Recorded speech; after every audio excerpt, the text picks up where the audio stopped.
आज एक ऐसा सच सामने आएगा जो रिश्तों की हर परिभाषा बदल देगा। और वो रिकॉर्डिंग जिसे गलती से देखा गया, आज वो ऐसा क्या उगलने वाली है जो मीर और तुलसी की टूटी हुई दुनिया को फिर से जोड़ सकता है। सस्पेंस, साजिश और एक चौंकाने वाला सच। आज का एपिसोड रिश्तों के सबसे बड़े इम्तिहान की कहानी है। चलिए जानते हैं आज के इस धमाकेदार एपिसोड में। तो सीन की शुरुआत में तुलसी को पता चलता है कि अंगद और ऋतिक की लड़ाई और रणविजय से हाथ मिलाना सब एक बहुत बड़ा नाटक था। अंगद इधर बताने लगता है कि रणविजय के इरादे जानने के लिए उसे दुश्मन के करीब जाना जरूरी था। उसने रणविजय को हाँ कहने में वक्त लगाया ताकि उसे शक न हो। अंगद खुलासा करता है कि रणविजय का भरोसा जीतने के लिए उसने कुछ ऐसे काम भी किए जो वो कभी नहीं करता, जैसे कि उसकी जमानत करवाना। इधर ऋतिक बताने लगता है कि वो अंगद की इस चाल में पहले दिन से शामिल था। तभी वृंदा पूछती है कि उन्हें अंधेरे में क्यों रखा गया, तो अंगद कहता है कि वो कोई रिस्क नहीं लेना चाहता था। जब रणविजय को लगा कि अंगद अपने ही परिवार के खिलाफ है और उसकी माँ बीवी भी उससे नाराज है, तभी उसको अंगद पर पूरा भरोसा हुआ। इधर ऋतिक कहता है कि इसीलिए कहते हैं कि दोस्तों से ज्यादा दुश्मनों को करीब रखना जरूरी होता है। तभी वृंदा को शक होता है कि चौल में लड़ाई क्यों की गई जबकि रणविजय वहां था ही नहीं। तो ऋतिक खुलासा करता है कि वहां रणविजय का चमचा सुहास मौजूद था जो वीडियो बना रहा था और सारी खबर रणविजय तक पहुंचा रहा था। तो इधर तुलसी मानती है कि उसे भी ये सब सच लगा था, लेकिन ऋतिक भरोसा दिलाता है कि अंगद भाई और उसके बीच कभी दरार नहीं आ सकती। अंगद कहता है कि उसका भाई उसकी जान है और वो कभी उसे धोखा नहीं दे सकता। तभी वृंदा दोनों को डांटती है कि उनके नाटक से माँ बहुत दुखी हुई थी। तो अंगद और ऋतिक अपनी गलती मानते हैं और तुलसी से हाथ जोड़कर माफी मांगते हैं। इधर भाइयों की एकता ने दुश्मन को उसी के जाल में फंसा दिया। माँ का डर अब गर्व में बदल चुका है क्योंकि उसके बेटों ने साबित कर दिया कि खून के रिश्ते हर साजिश से बड़े होते हैं। लेकिन तभी तुलसी अंगद और ऋतिक पर गुस्सा होने का नाटक करती है। वो कहती है कि उन्होंने अपनी माँ को बेवकूफ समझा और इतना रुलाया तो वो उन्हें आसानी से माफ नहीं करेगी। वो बैग पैक करने और घर छोड़ने का नाटक करती है, जिससे दोनों भाई सच में डर जाते हैं। जब वे गिड़गिड़ाकर माफी मांगते हैं तो तुलसी उनका कान खींचकर बताने लगती है कि वो भी नाटक कर सकती है। वो सजा के तौर पर दोनों को उठक बैठक करवाती है। तो ऋतिक इधर सफाई देता है कि यह सब रणविजय को शक से बचाने के लिए था। इसके बाद तुलसी वृंदा से कहती है कि वो अंगद और ऋतिक को माफ न करे, लेकिन वृंदा का दिल पसीज जाता है। वो तुलसी को कहती है कि वो अपने पति को ऐसे सजा मिलते नहीं देख सकती, इसलिए वो उन्हें माफ कर देती है। तो तुलसी भी फिर मान जाती है। इसके बाद तुलसी अपने बेटों को पूछती है कि अब आगे क्या करना है। तो अंगद बताने लगता है कि उनका अगला मकसद रणविजय को कंगाल करना है। ऋतिक समझाता है कि रणविजय के पास अभी भी कंपनी के कुछ शेयर्स हैं जिन्हें वापस लेना बहुत जरूरी है। तभी वृंदा उन्हें चेतावनी देती है कि जो भी करें ढंग से करें, वरना मां की पिटाई याद रखें। तो तुलसी फिर से मजाकिया अंदाज में दोनों को उठक बैठक करवाने लगती है, जिस पर दोनों भाई वहां से भाग निकलते हैं। वहीं दूसरी तरफ सुचित्रा नोएना को गले लगाकर बधाई देती है। वो खुश होती है कि नोएना का सालों पुराना इंतजार खत्म होने वाला है। नोएना भी इधर मानती है कि उसने इस दिन के लिए बहुत पापड़ बेले हैं। फिर सुचित्रा नोएना को बुरी नजर से बचाने के लिए उसके हाथ में काला धागा बांधती है ताकि उसको नजर न लगे।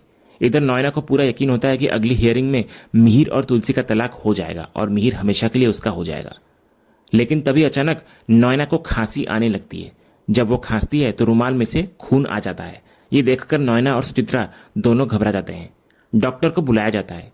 इधर डॉक्टर जांच करके बताने लगती है कि घबराने की बात नहीं, गले में चोट या ज्यादा खांसने से इन्फेक्शन हो सकता है।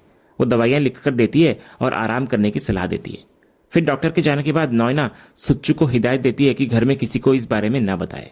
इधर नोएना अपनी जीत के बेहद करीब होती है, लेकिन यह अचानक आई बीमारी क्या किसी अनहोनी का संकेत है?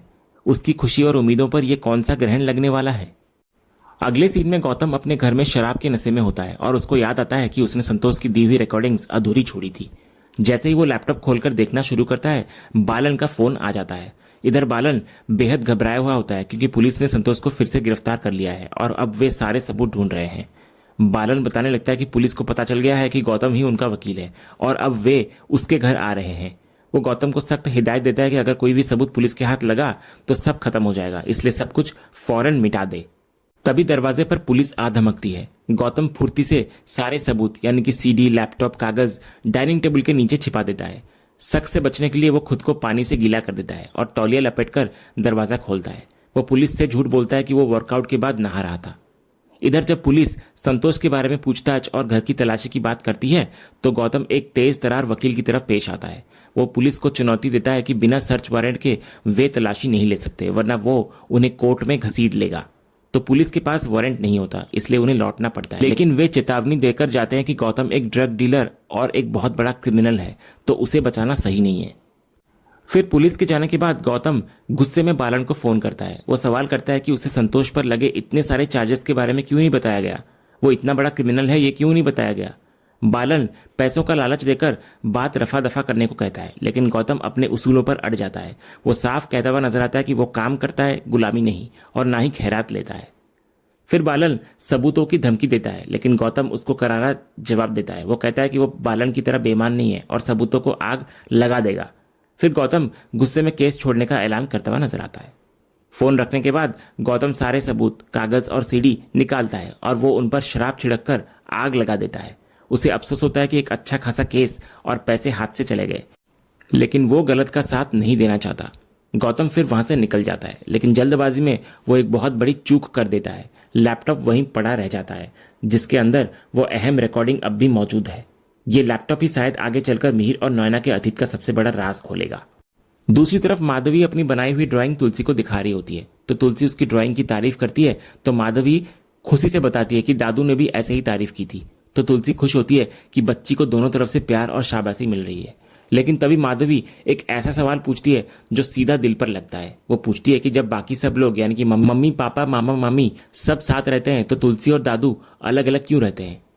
इधर वृंदा माधवी को रोकने की कोशिश करती है, लेकिन तुलसी उसको टोक देती है। वो बच्ची को समझाने के लिए एक प्यारी सी कहानी गढ़ती है। तुलसी कहती है कि दादू एक बड़ी कंपनी चलाते हैं, जिसका बड़ा घर है और वहां बहुत सारे बच्चे हैं, इसलिए उन्हें वहां रहना पड़ता है। वहीं तुलसी का काम यहाँ है और उसे इस घर में अंगद, वृंदा और वैष्णवी जैसे बच्चों को संभालना है। तो माधवी उम्मीद भरी नजरों से पूछती है कि जब तुलसी का काम खत्म हो जाएगा तो क्या वे सब दादू के साथ बड़े घर में रहेंगे। उसे लगता है कि वो बहुत अच्छा होगा। तो वृंदा समझ जाती है कि बात गहरी हो रही है, इसलिए वो बहाना बनाकर माधवी को वहां से ले जाती है, लेकिन तुलसी के चेहरे पर एक उदासी छा जाती है। तभी एक फोन कॉल आता है जो कहानी को नया मोड़ देता है। तुलसी और नैना दोनों को वकीलों का फोन आता है। उधर नैना को पता चलता है कि अगली हियरिंग में तलाक पक्का हो जाएगा। तो ये खबर सुनते ही नैना खुशी से झूम उठती है। उसे लगता है कि अब मिहिर हमेशा के लिए उसका हो जाएगा। लेकिन इस खुशी के बीच नैना को फिर से खांसी का दौरा पड़ता है, जो किसी अनहोनी का इशारा कर रहा होता है। दूसरी तरफ मिहिर को भी वकील सांघवी से यही खबर मिलती है कि तलाक की तारीख बहुत जल्दी आ गई है और अब बस औपचारिकता बाकी है। यह सुनकर मिहिर को गहरा धक्का लगता है। उसको तुलसी का वो फैसला याद आता है जब उसने तलाक की मांग की थी। फिर मिहिर अपनी अलमारी से शादी की पुरानी फोटो निकालता है और उसको निहारने लगता है। उसकी आंखों के सामने तुलसी के साथ बिताए हसीन पल और प्यार भरी यादें घूमने लगती है। वो भावुक होता हुआ नजर आता है और समझ नहीं पाता कि इस टूटते रिश्ते को कैसे बचाए। अंत में वो किसी को फोन करता है। तो तलाक की तारीख ने एक तरफ नैना को जीत का एहसास दिलाया है, तो दूसरी तरफ मिहिर को उसके खोए हुए प्यार की यादों में धकेल दिया है। दूसरी तरफ गौतम सोकर उठता है तो उसको एक कॉल आता है, जहां उसको बोला जाता है कि वो अपना मेल चेक करे। तो गौतम जब मेल चेक करता है और लैपटॉप खोलता है, उसके सामने संतोष की दी हुई वो अधूरी रिकॉर्डिंग आ जाती है। स्क्रीन पर मिहिर और नैना को देखकर गौतम के होश उड़ जाते हैं। वो हैरान रह जाता है कि डैड और नैना आंटी की वीडियो इस रिकॉर्डिंग में कैसे आई। फिर उत्सुकता में वो वीडियो प्ले करता है, तो वीडियो में जो सच सामने आता है वो किसी धमाके से कम नहीं होता। गौतम देखता है कि उस रात मिहिर नशे की हालत में पूरी तरह बेहोश था और नैना ने सिर्फ उसे सुलाया था। उसके बाद नैना पूरी रात बस बैठी रही, उनके बीच कुछ भी नहीं हुआ था। गौतम ये देखकर हैरान रह जाता है। उसे याद आने लगता है कि शोभा ने बताया था कि उस रात मिहिर और नैना के बीच कुछ हुआ था, जिसकी वजह से तुलसी ने शांति निकेतन छोड़ दिया था। लेकिन यह वीडियो तो सबूत है कि यह सब झूठ था। फिर गौतम तुरंत पेन ड्राइव निकालकर वहां से निकल जाता है, क्योंकि उसे पता है कि यह सबूत बहुत कीमती है। दूसरी तरफ मिहिर ने तुलसी को कॉफी शॉप पर बुलाया होता है। तुलसी रूखेपन से पूछती है कि क्यों बुलाया, तो मिहिर उसको बिठाता है और चाय का ऑर्डर देता है, एक कम चीनी और एक बिना चीनी, जो उनकी पुरानी आदतों को दर्शाता है। इसके बाद मिहिर असली बात पर आता है। वो तुलसी से कहता है कि तलाक के लिए थोड़ा रुक जाते हैं। तुलसी कहती है कि 6 साल का इंतजार काफी है, और कितना रुकोगे। तो मिहिर बहाना बनाता है कि पंडित जी ने कहा है कि ग्रहों की दशा ठीक नहीं है और तलाक के लिए मुहूर्त भी सही नहीं है, वरना इसका असर परिवार पर पड़ेगा। तो तुलसी तंज कसती है कि मुहूर्त शादी का होता है, तलाक का नहीं। लेकिन मिहिर अपनी बात पर अड़ा रहता है कि रिश्ता टूटने का असर भी परिवार पर पड़ता है।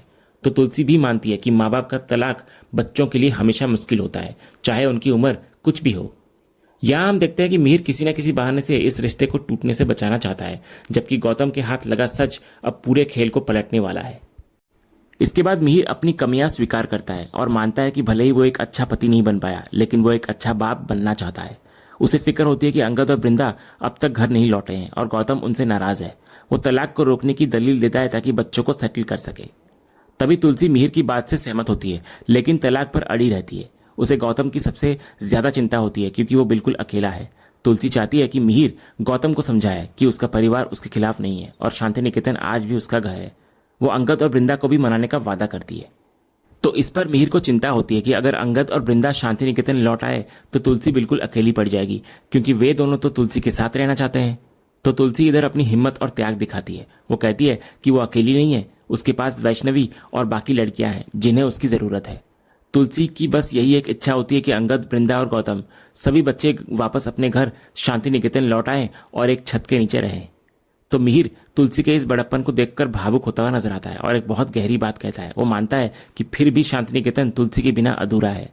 लेकिन तुलसी इस भावुक पल को टाल देती है और गौतम से बात करने का प्रस्ताव रखती है। तो मिहिर भी तुरंत तैयार हो जाता है और वे दोनों गौतम से मिलने का प्लान बनाते हैं। फिर अंत में चाय आ जाती है। इधर मिहिर तुलसी को चाय पीने का आग्रह करता है। जब तुलसी चाय पी रही होती है तो मिहिर उसको प्यार और अफसोस भरी नजरों से देखता रहता है, लेकिन तुलसी के मन में अभी भी पुराना तूफान चल रहा होता है। उसे मिहिर का दिया हुआ वो धोखा याद आता है और साथ ही नौयना की वो कड़वी बात भी याद आती है कि वो तलाक चाहती है। तो इसी मानसिक उथल पुथल के साथ आज का ये एपिसोड यहीं खत्म होता है। तो दोस्तों, आज का ये धमाकेदार एपिसोड का अपडेट आपको कैसा लगा? अपनी राय हमें कमेंट बॉक्स में जरूर बताएं। अगर आपको आज का ये वीडियो पसंद आया हो तो वीडियो को लाइक करें, शेयर करें और हमारे चैनल को सब्सक्राइब करके बेल आइकन जरूर दबाएं, ताकि क्योंकि सांस भी कभी बहुती के अगले जबरदस्त एपिसोड का अपडेट आपको सबसे पहले मिले। धन्यवाद।